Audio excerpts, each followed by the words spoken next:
Hey everyone, this is Joe. This is a Feedback Friday episode. I just wanted to give a shout out to my callers.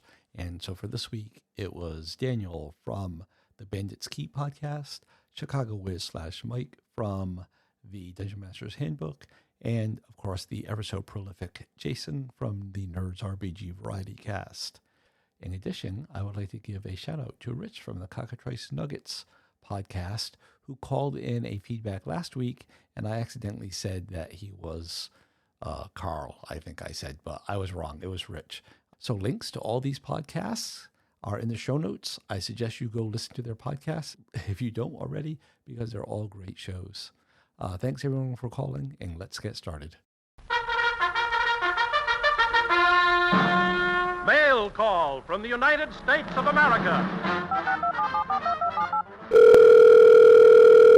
Hi, you have reached the Decahedron RPG Cast feedback line. Just start talking at the sound of the tone. Hey, Jason here. Just listened to episode 82. Great episode. I can't wait for part 3.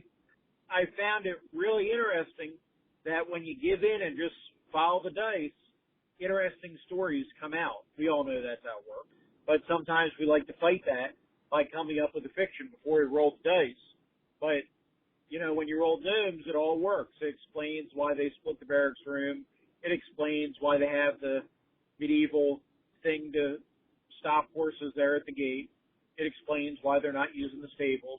So, yeah, just trust your dice and trust those percentile dice because, you know, they're the best. Talk to you later. Hey, Jason, thank you very much for that call. Giving and follow the dice and stop trying to control the fiction. Actually, I wasn't so much trying to control the fiction as I was trying to control my world. My initial premise was I was going to run this. Well, I wasn't going to run this, you know. In my mind, I was setting it up to be run, whatever, in my world. And my world is a human world. It does not have non-human races. You know, that was my mindset. But once I rolled that, I was like, you know, for a generic D&D adventure, plus most of the listeners out there, you know, you're going to be playing not in my world. So I ran with it. I rolled with it. And yeah, I don't think it's, I mean, I'm sure you feel the same way. You're just going along with the fun. But, you know, it's not the dice. It's the human capacity to pull together things and make one coherent story out of it, which is a pretty cool thing. Yeah, I was going to go into this whole thing about, you know, that's how conspiracy theories work and everything, but I decided not to. And finally, the percentile dice. Yeah. Yeah, no, I still don't like percentile dice. Actually, I don't like them in game as a task resolution mechanic or something like that. For choosing 100 items off a table, because that's not normally done during the play session, I'm more forgiving of them. Yeah, it's a little extra effort, but it's the easiest way to handle that type of situation. And I'm going to have a problem with that. I would have a problem with like the D66 that Traveler uses, you know, which is just 2 6-sided dice, but read in the same way, you know, where one is the high die and one is the low die, because it's equally cumbersome to, you know, roll the dice, put them in order mentally, and look at them. You started a thread on the Play forums, www.decahedron.com/boards, about percentile dice, and it gave me an idea, and I think that's going to be a very short episode, but an episode unto itself, and then I'll expound on it in my blog. But yeah, thanks for that. Anyway, let's listen to the next call. Hey, Jason here. Just want to say I listened to the latest Feedback Friday. Great episode. You know, a couple of interesting things just struck me. I agree that the idea of doing a supplement is generic and not for a specific game system makes a lot of sense. And I think that's the way I would want to go with that as well. It just opens it up to everybody. I mean, obviously, if it's statted out, you can change it to fit whatever your preferred game system is. But provided the creatures and whatever in there are pretty generic, then I don't think it's a big deal. And the other part is that when you were talking about space exploration and the idea of if the GM's leading by the nose, that just made me think of Space 1999, because they had no control over where the moon was going, so they were just along for the ride. Anyhow, another great episode. Looking forward to the next one. Take care. Hey, Jason again. Thanks again for yet another call. Yeah, like I said, generic, definitely the way to go. Even, just making it generic OSR-y, OSR-esque. Because, anyone who would buy a product like this can translate anything from OSREs to whatever particular flavor of the OSR they play. And again, you've not actually seen the product. The product doesn't give any stats. The product just says, like you heard when I was rolling up, medium, what was it? Medium crossbowmen or whatever, medium archers. And then for the monsters, it just says like orcs or basilisk or something like that. It doesn't give any stats. It doesn't give any armor classes. It doesn't do any of that. I would replicate that.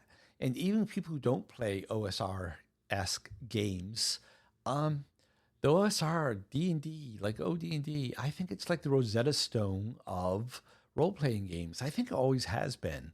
So if you put anything in D&D, people will know how to convert that into the game of their choice. Space 1999, it's funny that you say that, because when I was doing the edit and I was listening to what I was saying, I was like, oh, wow, that sounds like Space 1999. And that's part of what I didn't like about Space 1999. No, not entirely, because it made sense. Because if they could control where the moon was going, they would just go home, right? But the logic breaks down so horribly that in order to get to all these other places, the moon has to be traveling at superluminar speeds.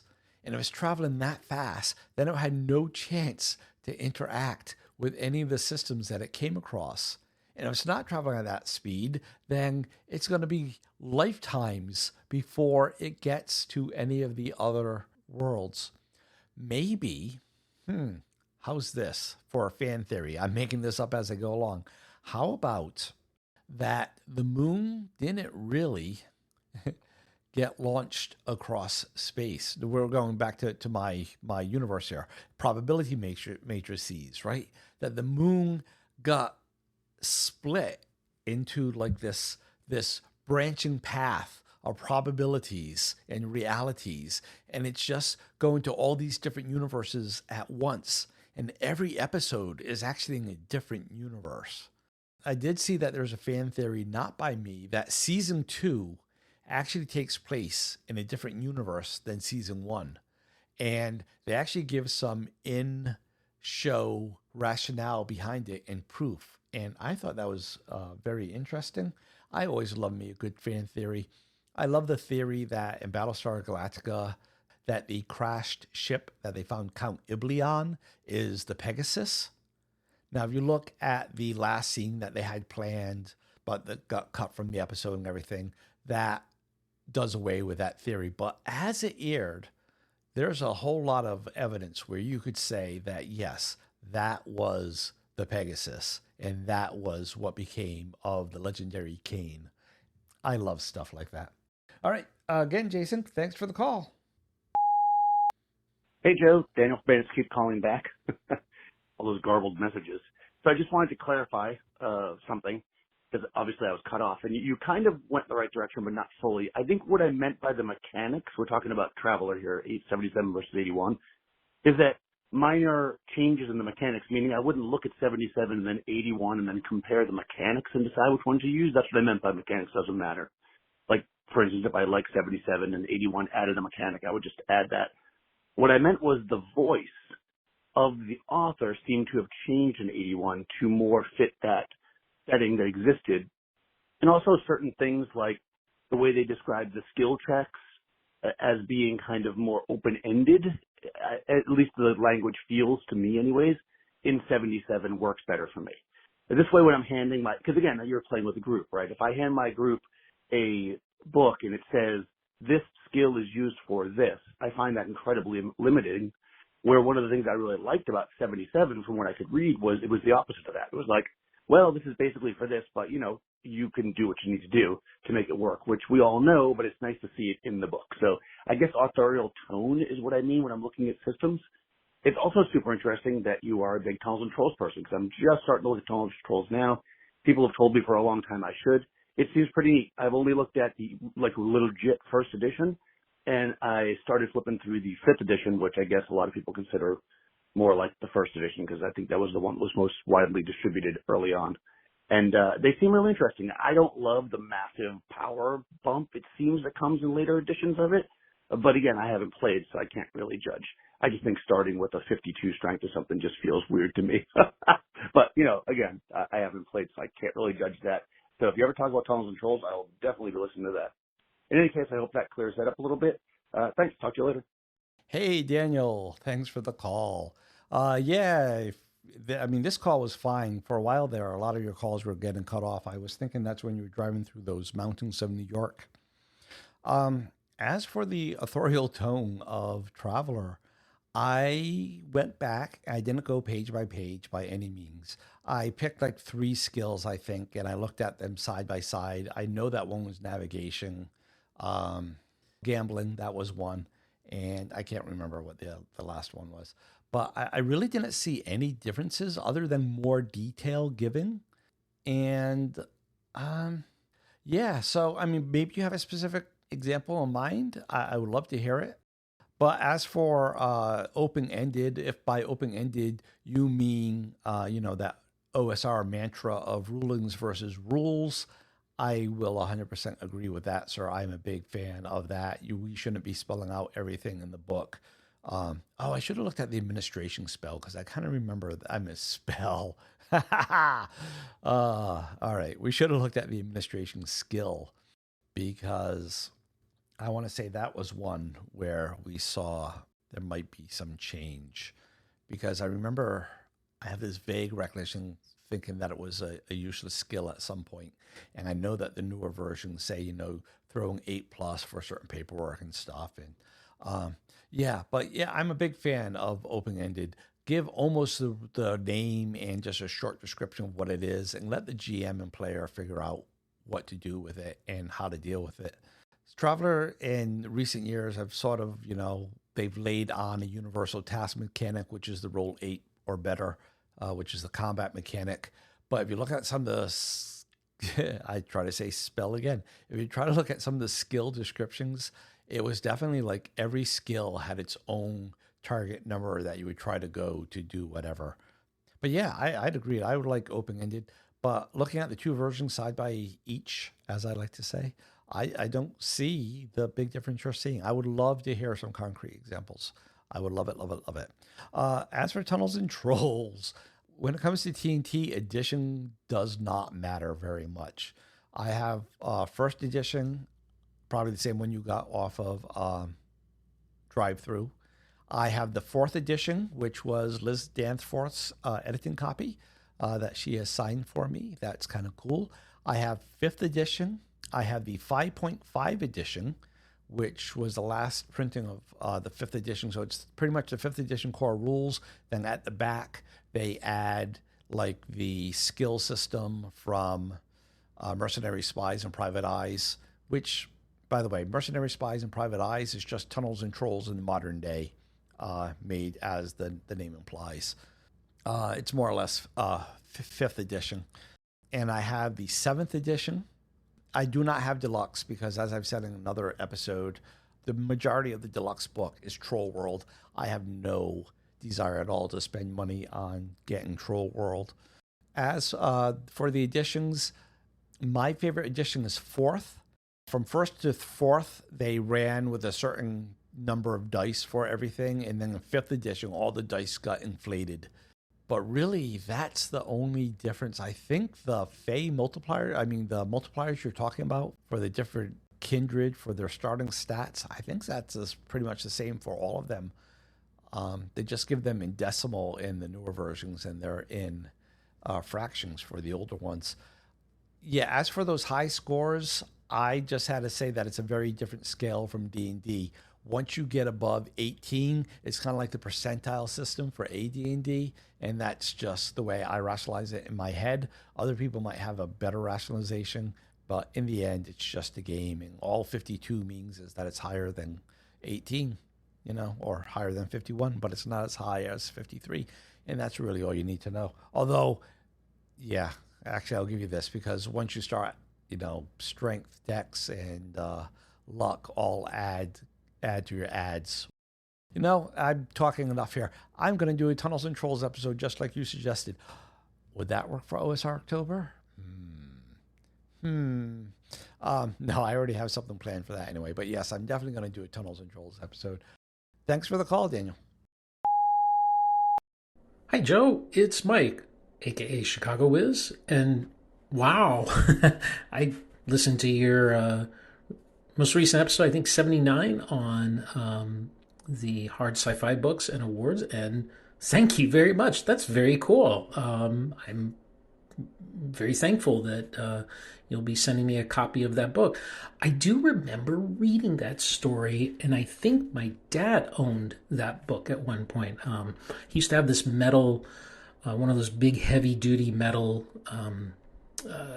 closets or, shelves in the basement with the doors and everything, and, they squeak as you open them. And it was chock full of pulp sci-fi books. And that's probably where I gained my love of pulp sci-fi. And I do remember reading that story. It's kind of, as you described it, it sticks in my head. So I'm really looking forward to getting a copy of it and reading it and adding it to my nascent pulp sci-fi collection. So very cool. No other comments. It was a great episode. It was really interesting to hear everybody's thoughts on their choice of hard sci-fi. Some of the books I read, some I haven't, so now I have those queued up in my find and read list. You're right, I didn't mention what TTRPG I would play Einstein's Bridge with, and it's hard to say because it's not a story that necessarily has the people doing anything but being ordinary people aside from really smart scientists. So I guess any system that supports modern day, kind of lifestyle and concepts. I mean, heck, I could use Classic Traveler for this. You're just in the appropriate tech level and there's no spaceships. So, pretty much you're using skills and maybe combat. I don't know. Anyway, very cool. And again, thank you very much for the book. I'm looking forward to getting it. And we'll talk to you later. Game on. Mike, hey, ChcgaWiz. Thanks for that call. And you're very welcome for the book.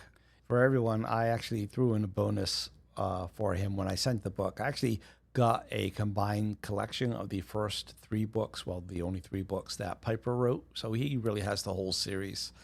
And anybody else who's interested in Little Fuzzy, as I was doing some research, I found out that the original book, the first one of the series, has fallen out of copyright, and you can get it absolutely legally free. You can get it, it's on Project Gutenberg, so you can get it, as a PDF, or you can get it just as HTML files or just as a text file. Or if you're a modern and Vito keen like me, you can get it in a Kindle version, or if you have like a Nook or some other e-reader as a Mobi version. All legally, absolutely legally and morally okay for free. There is a link. I will not put it in the show notes, but it is on the Play message boards. So again, www.decahedron.com/boards. As for you said any modern character game. So the first game that's popped in my mind was GURPS. Although I haven't really played GURPS in a while, and it's a little more rules heavy than I like, but most of those rules are really optional, so you could do away with those. Another one, like I just said for the last call to Daniel, Mercenary Spies and Private Eyes. That could be a good choice.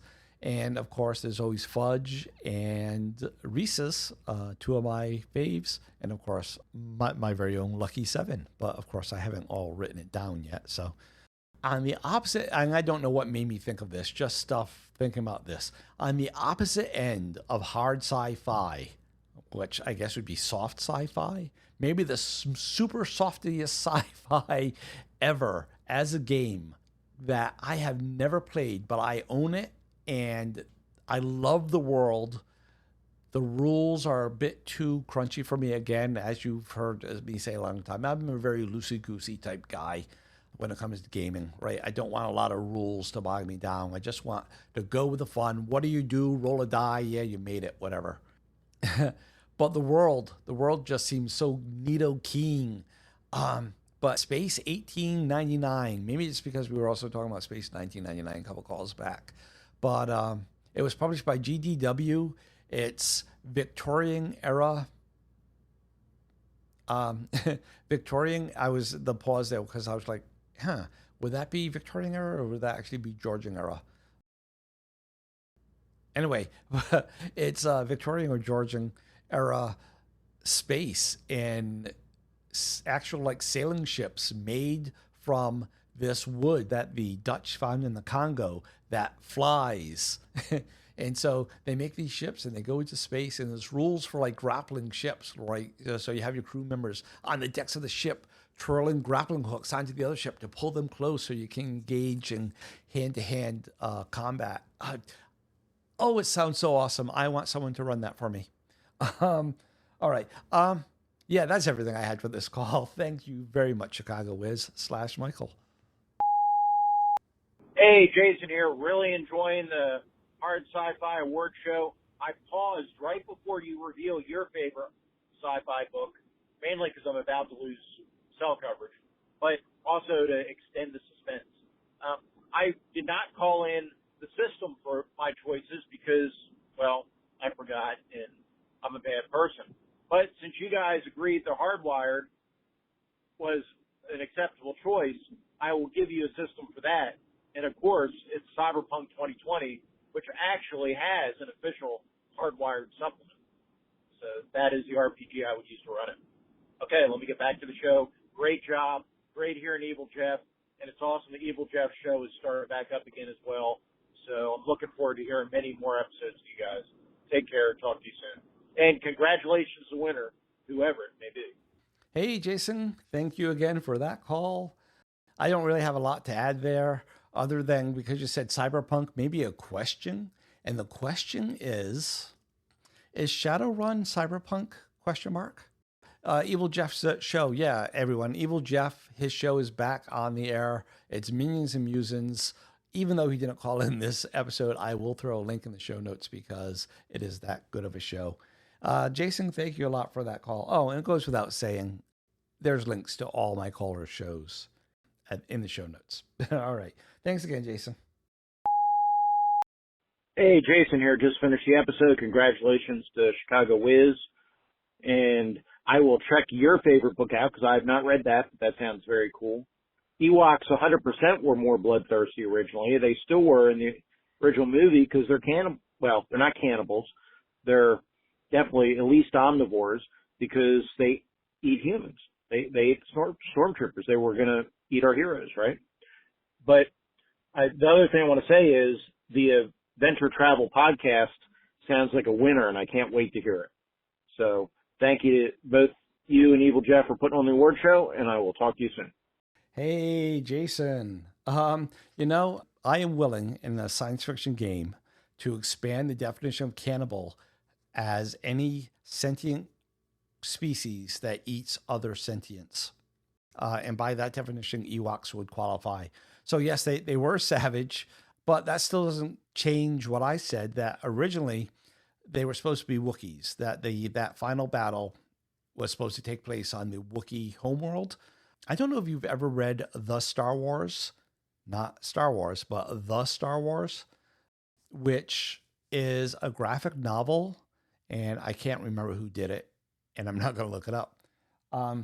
It's a graphic novel based on the original draft of the Star Wars script, which was called at that time The Star Wars. And I mean, a whole bunch got changed between that first draft of the first script to what eventually got shot and everything. But in there, you can see all the a lot of elements that would eventually show up in other places. Of course, Luke is named Deke, and there's a whole lot of differences, but it's still cool. I recommend it. But yeah, that's where you can see that, yeah, the last battle was on the Battle of the Wookiees. And I think part of what happened is someone at some point said that Chewbacca was the last Wookiee. And so they kind of got boxed in the corner that way. As for the Adventure Travel Podcast, our current working title, we are so not ready to go live yet. The current working title is Not Extreme Adventure Travel. And I wrote a script for a promo the other day and ran it by my wife, and she likes it. She's actually thinking that maybe we should do it as a dual-headed thing. I don't know how to describe that. But, we'll record it on camera and on the mics. And we'll release just the audio portion as a podcast, and the video will go on YouTube. The only thing that makes me hesitant about that is other people I've heard do this in the past, and there's been a few, always going to fall into this trap where they say, here, look at this thing. And when you're listening to just the audio podcast, that's just frustrating. But the benefit of doing it on YouTube is, we have some video, we have some photos. We have tons of photos that we've taken, driving the sled dog team or in the shark cage, or, I have a billion photos from the Camino in Spain, against the megaliths in the British Isles, the huge standing stones in the stone circles. And it would be great to throw that stuff up. So I have to figure out a way to do that without alienating the audio audience. None of that has anything to do with gaming. Although whenever you mention stone circles, how could that not invoke gaming, right? Anyway, thank you for that call, Jason. All right, people, I've been recording for 30 minutes, so I'm going to end that one here. The backlog is shrinking. We're almost all caught up, so no worries there. As an administrative announcement, I am unsure if Feedback Friday is going to continue for the next month or two. So what's happening is, as I've said before, I work a couple jobs. I have my Monday through Friday job that actually I work from home for that one. And then my other one, my part-time job, is out of town. So in Niagara Falls, which is about 1.5 hour drive, 1.75 hours actually, now that we've moved. During this time of year, they need me over there more. So on Wednesdays, I'm going to have to go there. So that's, 8 hours working there plus 3.5 hours driving. So that's Wednesday. My normal routine is on Saturdays, I record the Wednesday show, and then I edit that on Sunday, and maybe into Monday. Then on Monday, I record Feedback Friday, and I edit that on Wednesday, because on Tuesday and Thursdays I run, and the show has to be ready by Thursday night to go out for Friday morning, blah, blah, blah, blah, blah. The short version is that with that, having to go up to Niagara Falls every Wednesday for a 12-hour day, it's going to make it difficult. So I might skip Feedback Fridays for then. I won't skip the feedbacks. Still send them in. Still, I thrive on it. But what I will do is, I'll alternate every other week. One week it will be what I call content. The next week it will be the feedback. It will still be on Wednesday instead of Friday. Feedback Friday and Wednesday is what I'm thinking about calling it, or something. I don't know. And then the next Wednesday content, next Wednesday feedbacks again. I'll do that until probably the end of October is when I think all that will be caught back up, and I'll be able to go back into this twice weekly thing. That's what I'm thinking about doing. Anyway, thank you all for listening. You're a great audience. I really appreciate all the feedback. Thanks again. Please leave feedback at decahedron.com. Say hi.chat/decahedron. Go to the play boards. Call the feedback number. All that information is in the show notes. Thanks again. And until next week, happy gaming, happy life. Bye.